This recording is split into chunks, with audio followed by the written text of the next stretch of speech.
Jadi saham ini saham yang istilahnya blue chip, tapi kok serasa gorengan gitu. Turunnya itu nggak kalah sama saham-saham gorengan ya.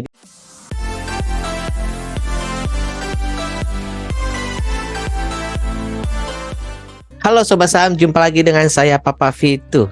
Jadi kali ini kita akan diskusi lagi saham Unilever.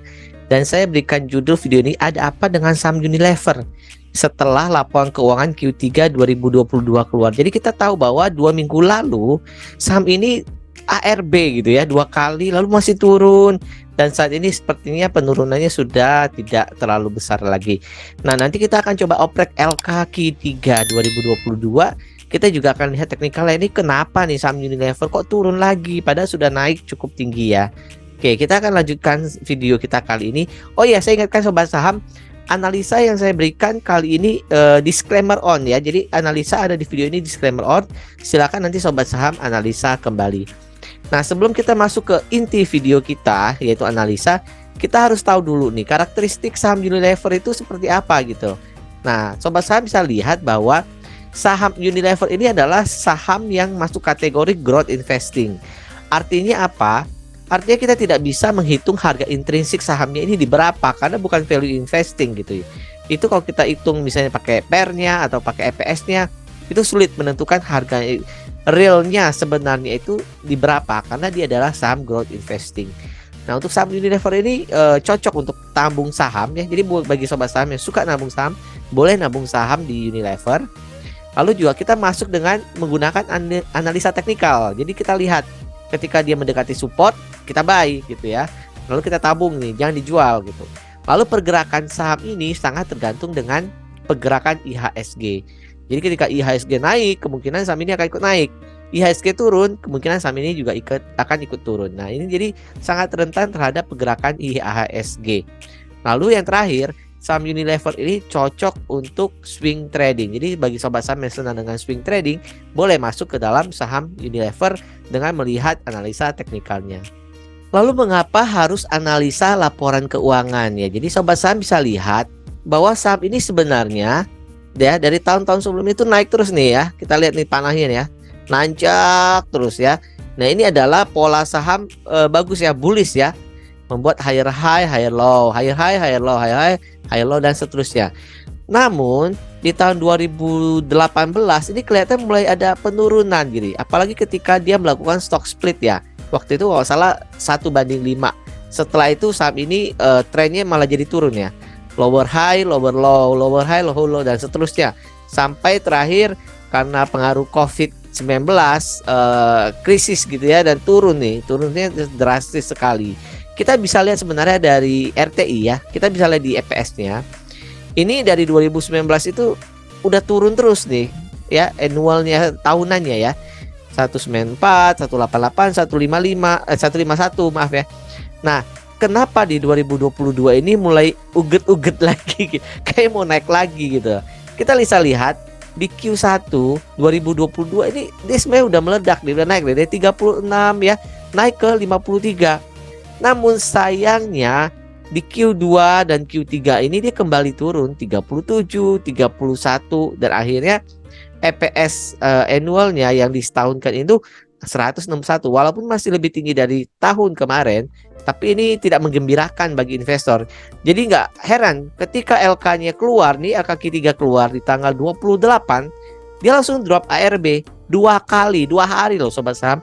Jadi saham ini saham yang istilahnya blue chip, tapi kok serasa gorengan gitu. Turunnya itu nggak kalah sama saham-saham gorengannya. Jadi ini ya penyebabnya ya, kenapa akhirnya investor kecewa dan banyak membuang saham ini. Lalu apa yang harus kita lakukan, terutama untuk sobat saham yang memegang saham ini? Kita akan lihat ya, nanti kita akan oprek LK ya, laporan keuangan. Kita akan lihat nih sebenarnya laporan keuangannya bagaimana. Lalu nanti kita lihat analisa sederhana TA lah. Saya nggak expert gitu ya untuk teknikal. Nanti kita lihat analisa sederhana saja. Lalu akhirnya nanti saya akan menyimpulkan. Saya akan memberikan kesimpulan dan pastinya disclaimer on ya. Silakan sobat saham melakukan analisa kembali saham ini. Kita langsung masuk ya ke oprek LK ya sobat saham semua. Nah, ini adalah laporan keuangan Unilever untuk Q3-nya 2022. Kalau kita lihat di bagian aset, sebenarnya ini masih oke nih, worth it ya. Coba lihat. Tahun lalu dia 325 miliar. Tahun ini kasnya, oh lihat, lumayan kan? 800 miliar kenaikannya, sebenarnya bagus ya sobat saham ya. Lalu kita lihat lainnya ya sosok lah ya. Nah, tapi total secara aset lancarnya ini mengalami kenaikan. Nah, ini ya sekitar ya 600 700 lah ya. Sekitar 700 miliar. Ini masih bagus ya sobat saham ya. Lalu untuk aset tidak lancarnya pun ya ini sayang mengalami penurunan, tapi tidak banyak. Tidak banyak ya. Itu kita bisa lihat ya sekitar berapa ini? 400, nggak nyampe sih, 300 lebih miliar ya. Total setelah aset dia masih naik nih, sekitar kurang lebih 1 triliun ya sobat saham. Ini sebenarnya masih bagus secara aset. Lalu bagaimana data lainnya? Liabilitasnya bagaimana dengan kewajiban dia? Kita nggak usah lihat detail ya. Kalau saya lihat ini utang banknya ini nggak ada nih ya. Jadi untuk di Q3 ini dia tidak ada hutang bank. Lalu kita lihat ini yang agak gede akrualnya. Dan secara total liabilitas jangka pendeknya ini sebenarnya turun. Nah, turun sedikit sih, memang nggak banyak. Sekitar ya 100 miliar ya. Lalu liabilitas jangka panjangnya juga sepertinya turun ini. Sekitar 130-an ya, 140 miliar. Sehingga total liabilitasnya sebenarnya turun ya 200 miliar ya, kurang lebih sekitar 200 miliar. Nah, ini bagus ya. Kewajiban dia turun, liabilitasnya turun, jadi bagus gitu. Lalu ekuitasnya sendiri kita lihat secara total ini naik nih sobat. Nah, kita lihat ya dari 4,3 triliun jadi 5,7 triliun, ada kenaikan 1,4 triliun.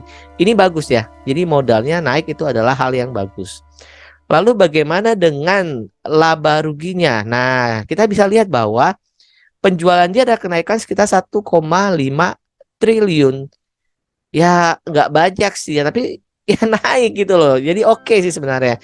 Namun sayangnya harga pokok penjualan dia agak tinggi sehingga laba bruto dia malah turun. Tapi turunnya juga terlalu banyak, sekitar 100 miliar. Lalu dikurangi biaya beban-beban lain, total labanya masih naik nih ya, naik sekitar 200 miliar. Nggak banyak ya untuk sekelas Unilever ini, 200 miliar ini kecil ya sobat saham ya. Tapi kita bisa lihat bahwa walaupun penjualan naik gak banyak, lalu harga pokok penjualannya cukup tinggi, turun tuh ya. Jadi laba kotornya turun, tapi overall laba laba bersihnya masih naik ini ya. Jadi laba per sahamnya ini mengalami ya kenaikan walaupun tidak banyak ya, hanya sekitar Rp6 per lembar saham. Jadi sebenarnya ya masih oke gitu ya laporan keuangannya. Cuman ya memang investor kecewa karena secara quarterly dia turun ya. Tadi kita udah lihat di RTI ya bahwa Q3 ini turun kalau di-compare dengan Q2 seperti itu. Lalu bagaimana dengan cash flow-nya? Cash flow-nya juga sebenarnya bagus ya sobat saham ya. Kita bisa lihat bahwa untuk operasionalnya CFO-nya ini ada kenaikan 1,2 triliun. Ini bagus ya, CFO dia naik. Lalu untuk investasi nggak terlalu banyak ya, ada ya nggak terlalu signifikan lah.